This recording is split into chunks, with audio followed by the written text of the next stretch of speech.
I don't know exactly when things started to shift between Marlene and me.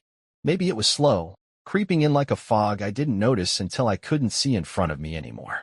Or maybe it happened all at once, the moment she looked at me with something that wasn't love, or even anger, but boredom. I remember that night in perfect detail. I had just gotten home from work, exhausted but looking forward to a quiet evening. The house smelled like her perfume, something floral and sharp, but there was something else too, something off. A tension in the air that I couldn't quite name. She was already at the dinner table, wine glass in hand, her long fingers tracing circles around the rim. "We need to talk," she said. That phrase alone should have sent alarm bells ringing, but I was too tired to brace for impact. I sat down across from her, forcing a small smile. "All right. What's on your mind?" She studied me for a long moment, as if debating whether or not to say what she was about to say. And then she did. "I don't think you're a real man." I laughed. Not because it was funny, but because I couldn't believe she had actually said it. "What's that supposed to mean?" I asked, trying to keep my voice steady. Marlene leaned back in her chair, swirling the wine in her glass before taking a slow sip. "You're predictable. Safe. I don't feel anything exciting anymore." I felt my stomach twist, the words settling in like stones at the bottom of a lake. "I work hard. I take care of you. I do everything I can." She held up a hand, stopping me mid-sentence. "See? That's exactly what I mean. You think being responsible makes you a man, but it doesn't. You don't take risks. You don't take charge." I blinked at her, feeling like I was in some kind of alternate reality. The woman I had loved, the one I had built a life with, was sitting across from me telling me I wasn't enough. "So, what are you saying?" I asked, my voice quieter now. She set the glass down, resting her chin on her hand. "I don't know, Gerald. I just think I need more." More. It was such a simple word, but it held the weight of something enormous. Something dangerous. I looked at her, really looked at her. The way she was too calm, the way her eyes weren't full of the usual warmth, the way she wasn't pleading with me to understand. No, this wasn't an argument. This was a declaration. And that's when I realized something. She wanted me to feel small. She wanted me to feel like I wasn't enough so she wouldn't have to be the villain. So that whatever came next, she could convince herself she wasn't doing anything wrong. I swallowed hard, my throat dry. "Have you already found someone else?" She didn't even flinch. She just tilted her head slightly, a smirk tugging at the corner of her lips. She didn't answer. And that silence was all I needed. Something inside me cracked, not with rage, not with sadness, but with clarity. I had spent years trying to be the perfect husband, thinking that love was about consistency, effort, stability. But to Marlene, love was something else entirely. She wanted chaos. She wanted drama. And in that moment, I made a decision.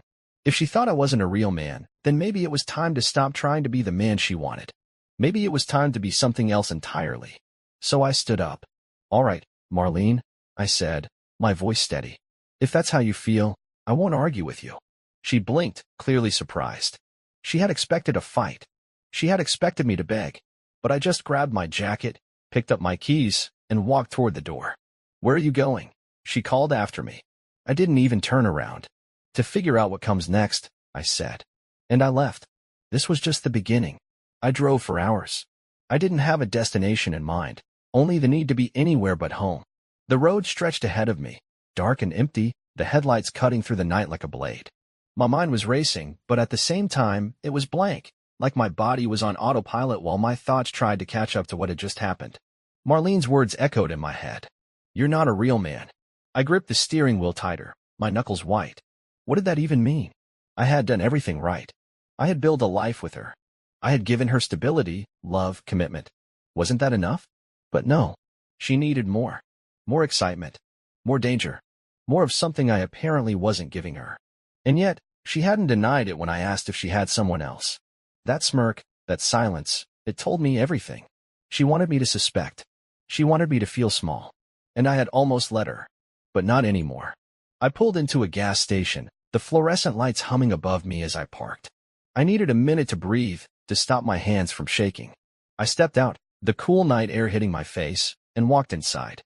The place was mostly empty, except for the cashier, a guy in his 50s with a thick mustache and tired eyes.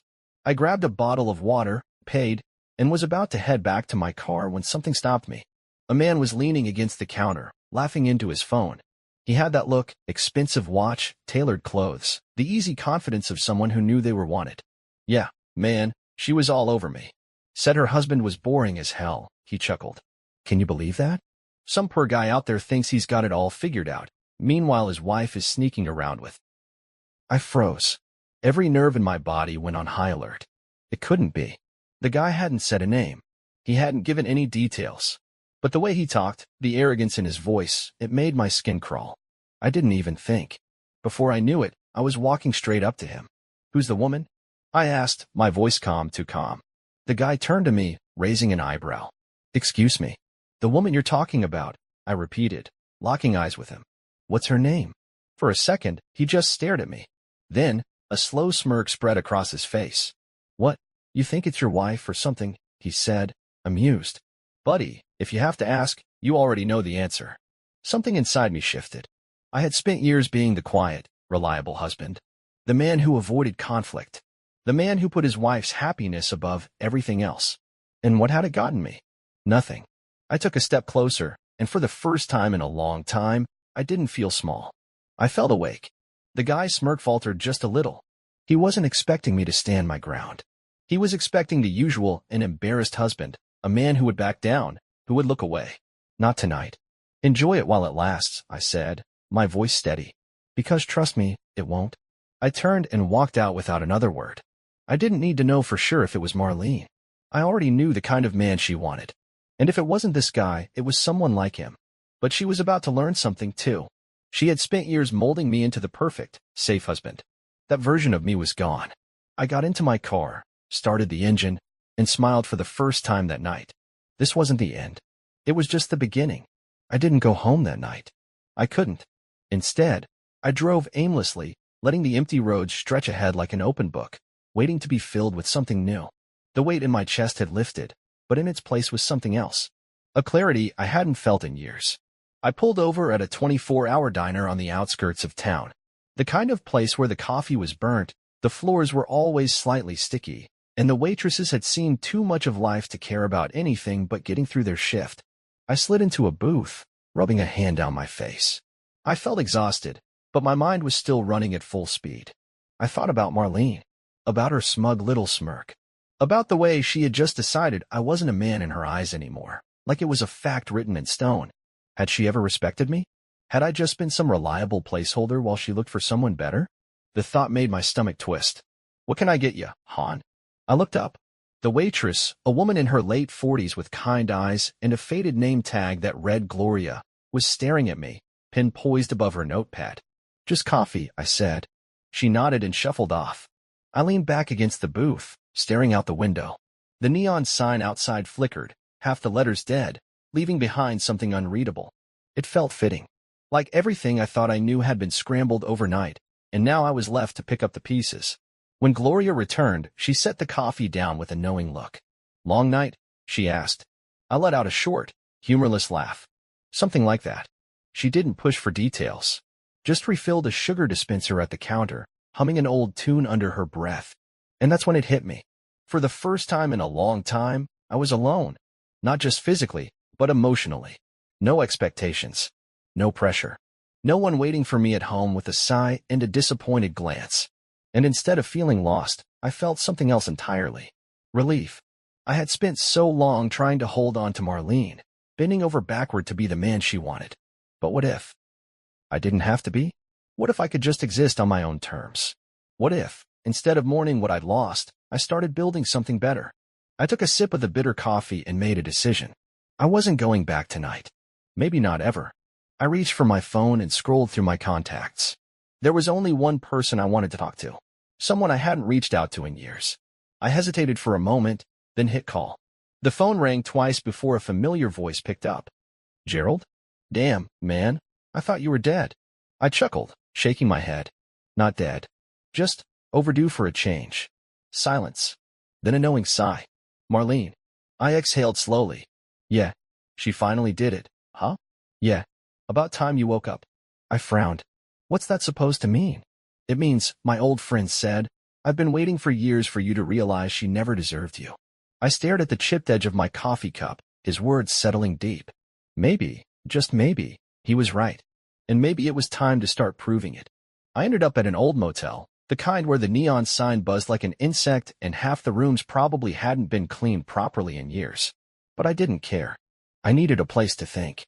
The mattress was lumpy, the walls were thin, and the air smelled faintly of stale cigarettes. But it was the first time in a long time that I could breathe. Really breathe. I sat on the edge of the bed, staring at my phone. My conversation with Gerald still echoed in my head. I've been waiting for years for you to realize she never deserved you. Had I really been that blind? I thought about the early days, when Marlene and I first got together. Back then, everything felt easy. She made me feel like I was the luckiest guy in the world. But now, looking back, I could see the signs I had ignored. She had always needed more. More attention. More excitement. More of something I couldn't quite put my finger on. And any time life settled into something comfortable, she grew restless, like a caged animal looking for an escape. The problem wasn't me. The problem was that I had built a life around a woman who never really wanted to be settled in the first place. I leaned back against the headboard, my eyes tracing the cracks in the ceiling. What now? I had never been the type to act impulsively. I had always been the steady one, the predictable one. But maybe that was exactly the problem. I pulled out my phone again and stared at the home screen. A photo of me and Marlene, taken last summer on a weekend trip. She was smiling, leaning against me, but now that I looked at it again, I could see it, the distance in her eyes. I should have known back then. I should have seen it. Without thinking, I opened my contacts and hovered over her name. For years, I had been the one to reach out, to fix things, to smooth over arguments before they turned into something bigger. But tonight, I didn't want to fix anything. I wanted to let it break. I exhaled slowly, then did something I never thought I'd do. I deleted her number. The moment I did, a strange sense of peace settled over me. Marlene had made her choice. Now it was time for me to make mine. For the first time in years, I had no idea what tomorrow would look like. And for the first time in years, I was excited to find out. I woke up to the sound of tires screeching in the parking lot. For a second, I didn't remember where I was. My eyes darted to the unfamiliar ceiling, then the stiff motel sheets, and finally, to my phone on the nightstand. And then it hit me. I wasn't home. I wasn't in my house. And for the first time in a decade, I wasn't waking up next to Marlene. There was no distant hum of her blow dryer, no scent of her overpriced perfume lingering in the air. No cold, passive-aggressive silence as she scrolled through her phone, pretending I didn't exist. I had always imagined that if I ever left, I'd feel crushed, that I'd be drowning in regret, wondering if I had made the right decision. But all I felt was relief. The kind that settles deep in your bones, the kind that tells you this was supposed to happen. I ran a hand down my face and sat up. The room was dimly lit by the early morning sun, streaks of gold cutting through the dusty blinds. I checked my phone out of habit. 12 missed calls. All from Marlene. I stared at the screen for a long moment. Not a single text message. No, I'm sorry. No, let's talk. Just calls. As if she wasn't reaching out because she wanted to fix anything, she was reaching out because she had lost control. And that's when I knew. She had never expected me to leave. She had expected me to fight for her, to beg, to prove to her that I could be more. She had expected me to chase after her, to remind her why she chose me in the first place. But she had miscalculated. Because I wasn't going to do any of that. I wasn't going to play into whatever twisted game she had been setting up. I wasn't going to fight for someone who had already decided I wasn't worth fighting for. I tossed the phone onto the bed and stood up, stretching out the stiffness in my limbs. Today was going to be different. I didn't know what the hell I was going to do next, but I knew one thing for sure. I wasn't going back. I threw on my jacket, grabbed my keys, and walked out of the motel room. The cold morning air hit my face like a wake-up call, but instead of making me shiver, it woke me up. And for the first time in years, I felt alive. I didn't have a plan. That was the strangest part of all of this. My entire life had been built around structure, around doing the right thing, making responsible choices, building something stable. And yet, here I was, driving down a highway with no real destination in mind, with nothing but a duffel bag of clothes and a half-empty coffee cup in my cup holder. And for the first time in years, I didn't feel trapped. The radio crackled softly in the background, playing some classic rock song that I barely recognized. The road stretched endlessly ahead of me, and for once, I wasn't looking over my shoulder, waiting for Marlene's next complaint. She had always been good at making me feel small, and the worst part? I had let her. I let her criticisms seep into my skin. I let her dictate how I walked, how I talked, how I existed in my own damn home. Every decision I made had been filtered through the question, will this make Marlene happy? But now, that question didn't matter anymore. My phone buzzed against the passenger seat. For a second, I debated ignoring it. But curiosity got the best of me, and I glanced down. A text from Gerald.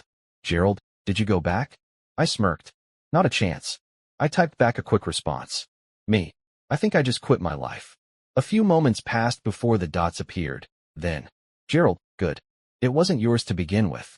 I let out a breath I didn't realize I'd been holding. He was right. My life with Marlene hadn't been mine.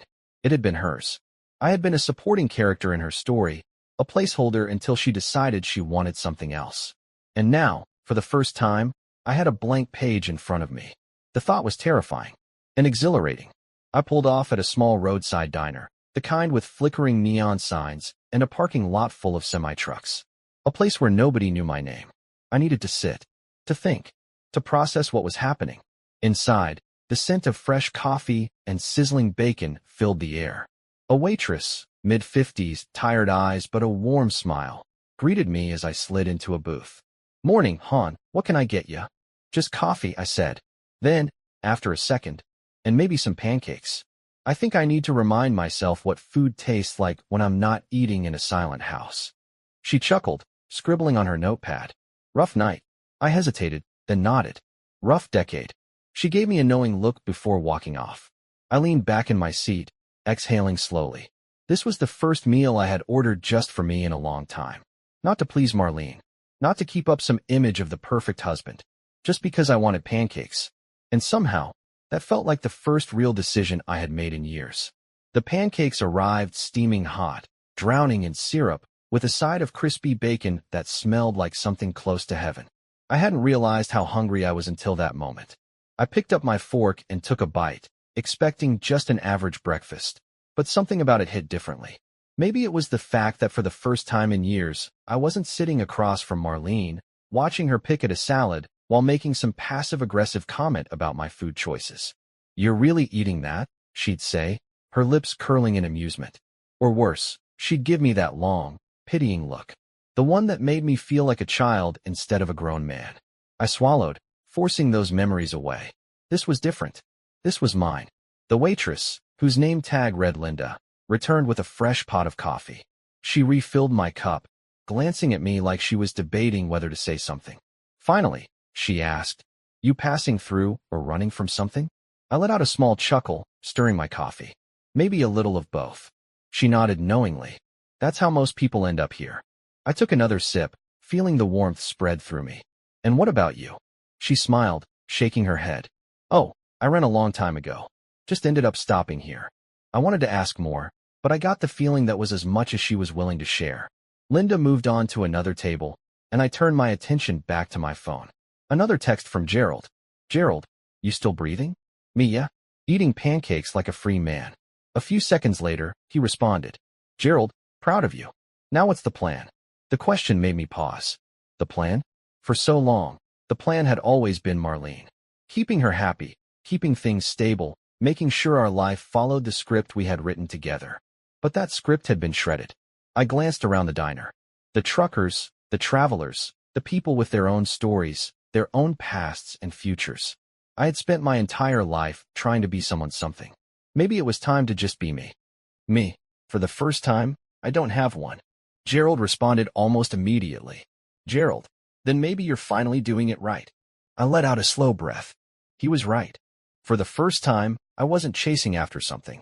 I wasn't trying to fix something that had been broken for years. I wasn't walking on eggshells, afraid of saying or doing the wrong thing. I was just existing. And maybe, just maybe, that was enough. I finished my pancakes, left a generous tip for Linda, and walked out into the morning air. The world felt different, lighter. I climbed into my car, gripping the steering wheel, and smiled. This time, I wasn't driving away from something. I was driving toward whatever came next. I didn't check my phone again. Not for missed calls. Not for texts. Not for any desperate attempt from Marlene to reel me back in. Because none of it mattered anymore. For the first time in my life, I wasn't waiting for someone else to tell me what to do.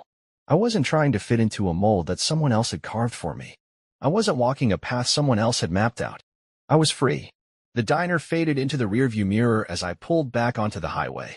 The road stretched ahead, endless and open, and for the first time in years, I had no idea where I was going. And that was the best part. I rolled down the window, letting the crisp morning air rush in, filling my lungs with something new. Something that felt like possibility. Marlene had once told me I wasn't a real man. That I wasn't enough. That I was predictable, safe, boring. But she had never understood what real strength was. It wasn't about arrogance. It wasn't about proving something to her or anyone else. It was about knowing when to walk away. It was about realizing my worth didn't come from her approval. It was about finally choosing me. And as I drove toward whatever was waiting for me next, I realized something. For the first time in a long, long time, I was happy.